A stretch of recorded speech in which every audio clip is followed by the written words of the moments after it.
Okay, geometry fans, welcome to today's lesson. The topic is similarity. We're going to talk about similar figures. What you're looking at here, these are called Russian nesting dolls or matryoshka. They're very popular in Russia, also in Central Europe and Eastern Europe. It's kind of a traditional craft and toy. And what you'll notice about these is that all the dolls, they look very similar, except they're different sizes. So when you talk about congruence, we say things have the same shape and the same size. When things are similar, they have the same shape. Okay, look at the dolls, they all have the same shape. However, their sizes are different. Okay, so now let's go to the notes and we'll talk about this. All right, so the idea of similar, we're gonna do the official definition here in a second, but at the top here, let's just write down a couple things. Congruent, and the symbol for congruent is the equal sign with the little wave above it. Congruent basically means same size, same shape. Same size, same shape. Now when you talk about the size, you're talking about side length. And when you talk about the shape, you're talking about angle measure. Okay, the shape would be the angles. So that's congruent. Now, similar, and the symbol for similar is just the wave. And it's actually the same symbol as what we use in logic for negation. This is not negation, though. When you talk about similar figures, when you're talking about shapes, this means similar. So similar means it's also the same shape, so the angles are congruent, but it's different sizes.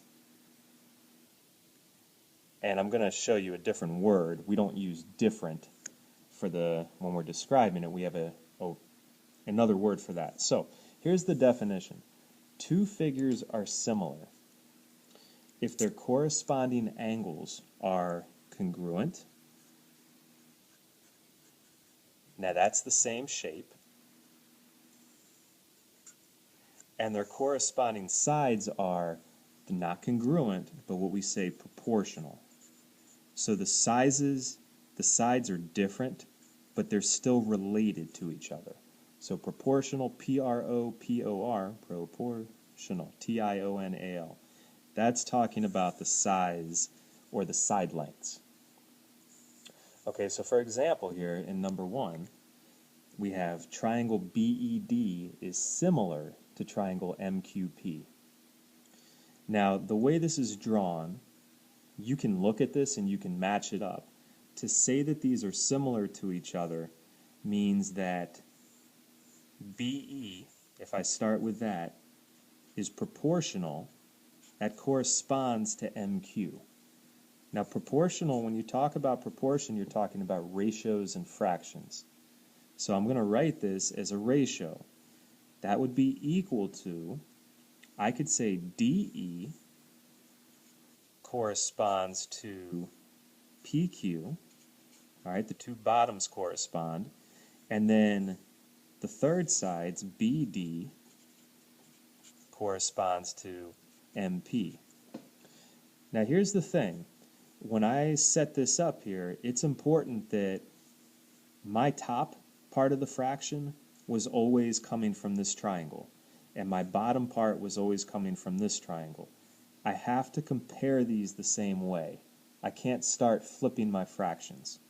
Okay, so if I wanted to start with MQ and say MQ over BE, I could, but then I'd also want to say PQ over DE and MP over BD.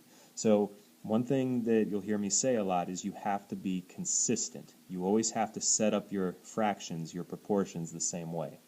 Now let me give you an example with numbers here. Let's go ahead and add numbers. So let's say that's 8, this is 10, and this is 12. And then let's say MQ is 4, PQ is 5, and MP is 6.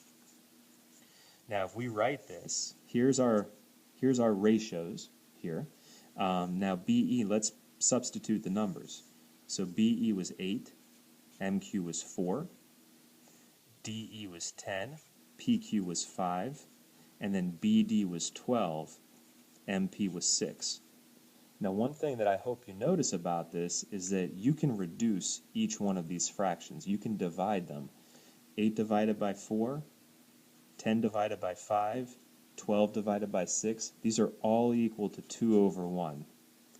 Now, this ratio, this fraction here, is what we call a scale factor. The idea of proportion is that each fraction has to reduce to the same value. That's what happens when things are proportional. So if the figures are similar, you know that the corresponding angles are congruent.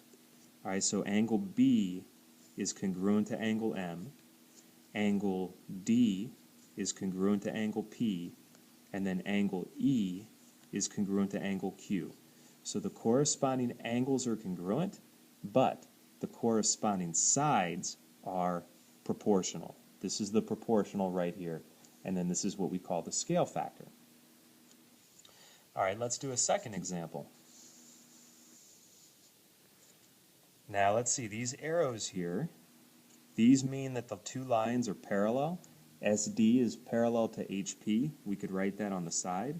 Segment SD is parallel to HP. Now notice that we have two triangles in this figure. We've got the smaller triangle, MSD, and then we also have the large triangle, which also has point M, MHP.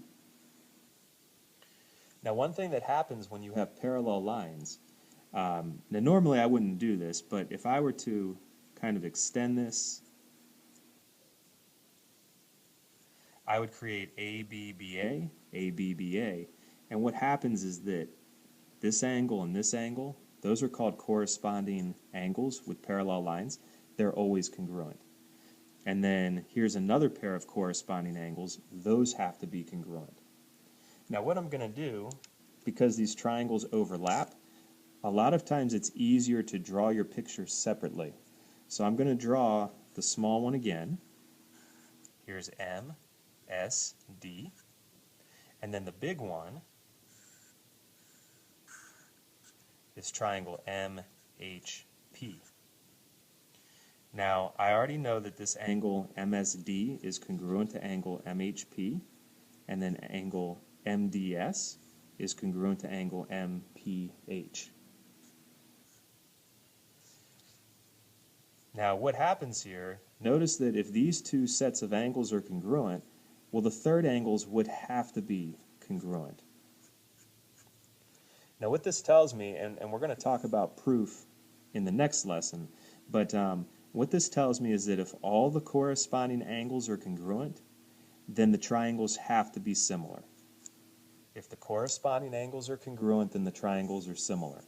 So what we can write down here, I'm going to say triangle MDS, is similar. That's not congruent. They're not the same size.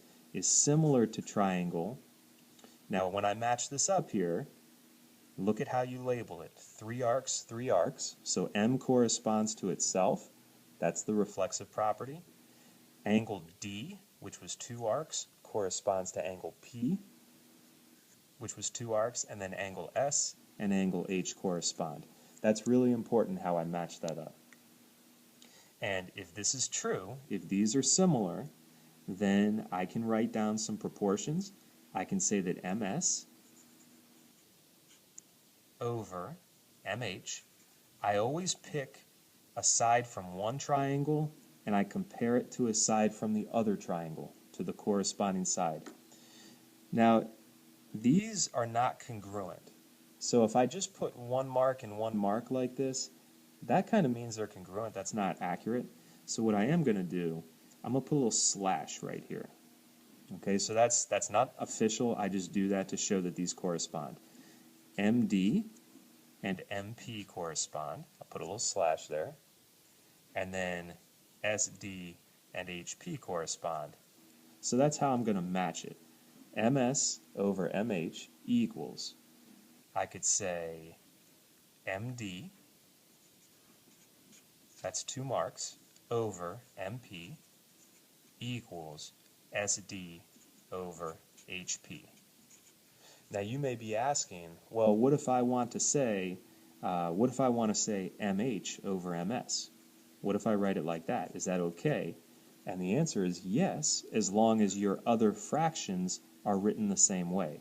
If I go MH over MS, then I have to do MP over MD, and I have to do HP over SD.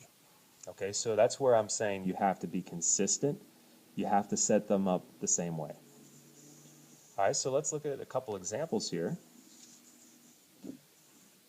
So here's example number 2. Find x and y. Now you can only do proportions if you know the triangles are similar. And one way that you know the triangles are similar is if the corresponding angles are congruent. So when you have parallel lines, don't forget about the z, because the z will give you congruence. There's also a backward z right here. So those two have to be congruent to those two. And then we have in the middle, those are vertical angles. So this tells us the two triangles are similar. Therefore, we can solve this by setting up proportions. Now the x, what I'm going to do is I'm going to set up two fraction bars. Okay, x. Now x is in the top triangle. What does that correspond to in the bottom triangle? This is why you label angles, because x is between 2 arcs and 3 arcs. So in the bottom triangle, what's between the 2 arcs and 3 arcs? It's 9. X over 9 equals. Now if I want to use 18, 18 corresponds to y. So I could put 18 over y and this would be true, but I don't want x and y in the same picture. So what I can use, let me use 8. That's on top, because 8's from the same triangle as x. Both of these are on top. Now 8 is between 1 arc and 3 arcs, so that corresponds to 6. And now we solve it. The way you solve a proportion is you cross multiply. So we do 6 times x equals 9 times 8, which is 72. Divide by 6, x is 12. So there's your answer to x. Now you also need to find the y. So let's see, the y is with 18. I'm going to set it up the same way. I'm going to say 18. I'm going to start with my top triangle as my first number. So I'm going to go, I'll use a different color here. I'll go 18 over y. Now I'm going to use 8 and 6 again. You can reuse the same fraction as long as it matches up. If I wanted to, now that I know what x is, I could do 12 over 9, but I'm going to just stick with this. This is 8 times y equals 18 times 6 is 108. Divide by 8, and we're going to get a fraction out of this, but that's okay. We get y equals 13.5, and that's what we do. Okay, so that's the end of part 1. Go ahead and go to part 2, and we'll look at some other examples.